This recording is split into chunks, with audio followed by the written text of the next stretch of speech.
Assalamualaikum warahmatullahi wabarakatuh. Teman-teman yang dirahmati Allah Subhanahu wa Ta'ala, semoga selalu dalam keadaan sehat walafiat dan selalu dalam ridho dan lindungan Allah Subhanahu wa Ta'ala. Marilah teman-teman, berikut kita simak mutiara hikmah tentang bagaimana cara mengobati penyakit hati dalam Islam menurut Al-Quran dan pesan Ustadz. Mari kita jadikan perenungan diri untuk perbaikan diri dalam kehidupan sehari-hari. Kalau penyakit kolbu tadi, berbahaya tidak? Mengandung dosa? Baik. Jika penyakit tidak mengandung dosa, maka sifat pengobatannya seketika, lebih mudah. Cari obat, kata Nabi di dokter, obati selesai. Tapi penyakit ini tidak. Karena dia mengandung dosa, maka dosa-dosa ini mesti digugurkan terlebih dahulu sebelum penyakitnya hilang dengan rata. Baik, maka rumusnya yuk kita buat. Quran surah Nuh ayat 10. Sekarang kita ganti dengan nama surat ya. Quran surah Nuh ayat 10. Faqultu astaghfiru rabbakum innahu kana ghaffara.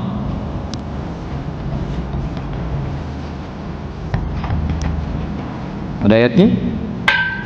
Faqultu astaghfiru rabbakum innahu kana ghaffara. Istighfar. Alhamdulillah.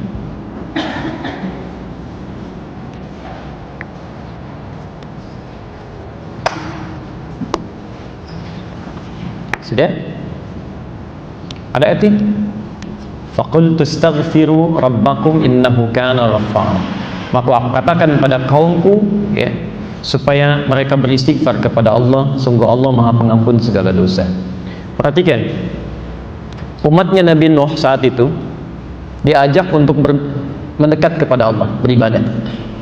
Ngajaknya bukan sekali dua kali, Pak, 950 tahun. 950 tahun. Yang beriman cuma segelintir orang, tapi yang bermasalah pada kolbunya itu luar biasa banyaknya. Bukan masalah fisik, sehat-sehat zaman Nabi Nuh itu, tapi karena hatinya bermasalah. Nuh, kamu seperti orang gila, kalau nggak selesai kami lempari, azab bisa datang, jangan begitu, sekalian aja turunin azabnya sekarang. Jadi banyak hal yang bukan cuma ngajak berdebat, nantang azab, Pak. Ketika penyakitnya ada dalam jiwanya disadari oleh Nabi Nuh, maka apa yang pertama kali disampaikan oleh beliau? Lihat kalimatnya, ini rumus cepatnya ya, rumus cepatnya. Sekarang perhatikan sebentar ya, sebelum saya masukkan betul obatnya. Lihat ini. Tadi kalau penyakit jiwa, kolbu berdosa tidak? Dosa ya. Sekarang perhatikan. Perhatikan sebentar. Oh maaf, ini apa? Bukan, ini gelas Pak ya.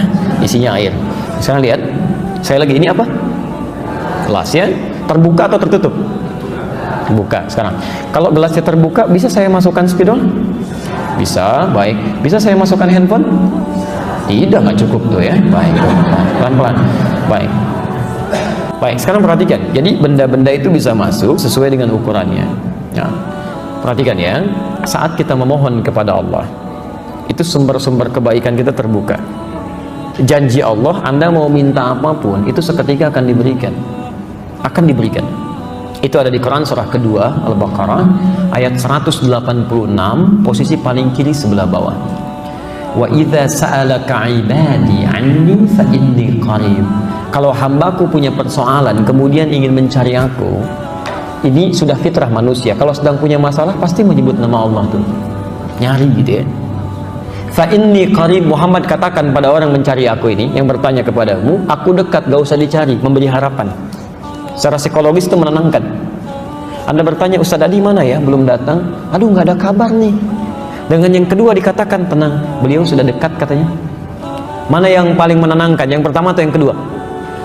Yang kedua. Fa inni qarib, poinnya ujibu da'watad da'i idza da'an. Saya akan selalu jawab doa hambaku sepanjang dia berdoa. Bentuknya progresif ya. Bahkan kalau dalam bahasa Inggris 3 itu, present, continuous, future. Jadi kalau kita minta, kata Allah, sifat doa itu ketika diminta akan selalu dijawab. Nggak ada doa yang tidak dikabulkan, Pak. Tidak ada. Kalau nggak sekarang, besok. Kalau nggak besok, nggak bisa sekarang kita menerima di alam kubur. Kalau nggak dapat di akhirat, pasti dikasih. Jadi tidak ada doa yang tertolak, semua dikabulkan. Cuma yang jadi masalah, ketika Allah akan berikan, manusianya menutup pintu doa itu untuk datang. Ditutup dengan apa? Maksiat. Ketika seseorang berbuat maksiat, kata Nabi, hadir naktah sauda dalam jiwanya. Nutup, nutup, nutup. Semakin banyak maksiat dikerjakan, maka nutup seperti ini. Kalau sudah tertutup seperti ini, jangankan handphone, maaf, spidol pun nggak bisa masuk. Yang paling berbahaya, jangankan doa, mohon izin ya, maaf, ajakan kebaikan pun nggak bisa nyambung. Ya karena kebanyakan bermaksiat, bahkan yang paling bahaya makan yang haram. Haram itu seketika tuh, kalau sudah masuk ke perut ngalir dengan darah, Pak. Masuk ke tangan, masuk ke telinga, masuk ke mata. Kalau sudah masuk telinga, itu panggilan kebaikan nggak bisa nyambung tuh. Susah. Allahu Akbar, nggak tembus. Wa fi adhanihim waqra, Quran surah ke-6 ayat ke-25. Wa fi adhanihim waqra, ada orang di telinganya tuh ada sumbatan, nggak bisa dengar, Pak. Ya, bola tuh jauh kedengaran banget tuh. Direncanakan bahkan sebelumnya itu. Ada tuh, hafal, diketahui betul itu. Masya Allah. Tapi Isya lewat, gitu kan. Maghrib gak dikerjakan, adzan gak kedengaran. Yang paling mulia, saat seseorang tidak bisa mendengar kebaikan dengan telinganya, itu Allah saking sayangnya pada hamba ini akan ditampakkan lewat matanya. Orang gak dengar adzan, gak mau dengar, tiba-tiba dihadirkan orang lewat. Masya Allah, dari mulai orang dewasa sampai anak kecil lewat. Pak, salat Pak, mari, Masya Allah. Ya, mangga silahkan duluan, silahkan, gitu kan. Om, salat Om, ya silahkan duluan. Dia sendiri nggak salat. Susah gitu kan, yang seperti ini. Masya Allah. Om, nggak tahu ke masjid Om? Enggak.